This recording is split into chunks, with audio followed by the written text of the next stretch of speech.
Alors, Nathanaël Huguet, j'ai 32 ans et je suis ingénieur du son.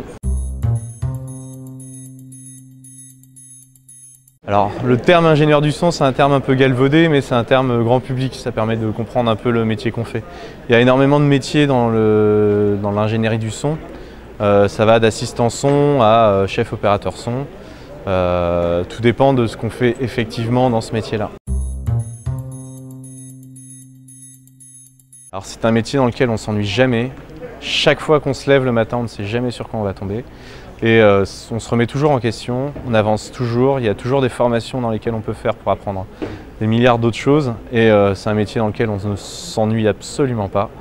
Je me suis jamais réveillé le matin sans avoir envie d'aller au travail. Ça fait plus de 10 ans que je fais ce métier et je le continuerai, je pense, encore un bon paquet d'années. Tout dépend des métiers. Il y a des métiers qui se font en journée dans le son, d'autres plutôt le soir et le week-end. On peut vivre un peu à l'envers, donc ça peut être un inconvénient à l'envers du reste de la société, vu que comme on est dans un milieu de l'entertainment, les gens sortent plutôt le week-end, donc on travaille plutôt quand les gens ne travaillent pas.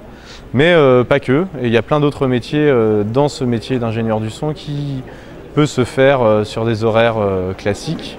L'autre inconvénient, ça peut être l'intermittence, pour ceux qui veulent des choses plus stables en fait.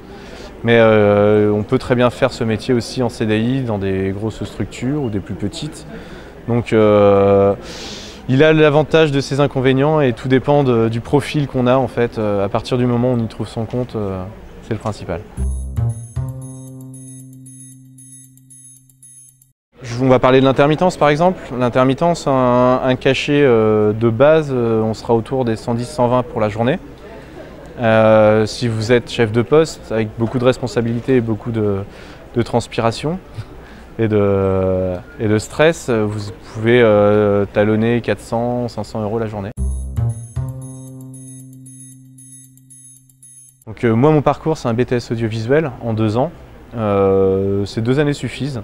Sachant que tout au long de la vie, il y a tout un tas de formations en fait, qui permettent de se spécialiser dans tout un tas de domaines.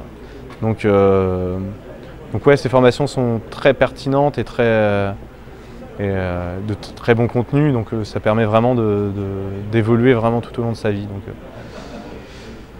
en termes de formation, il y a ce qu'il faut.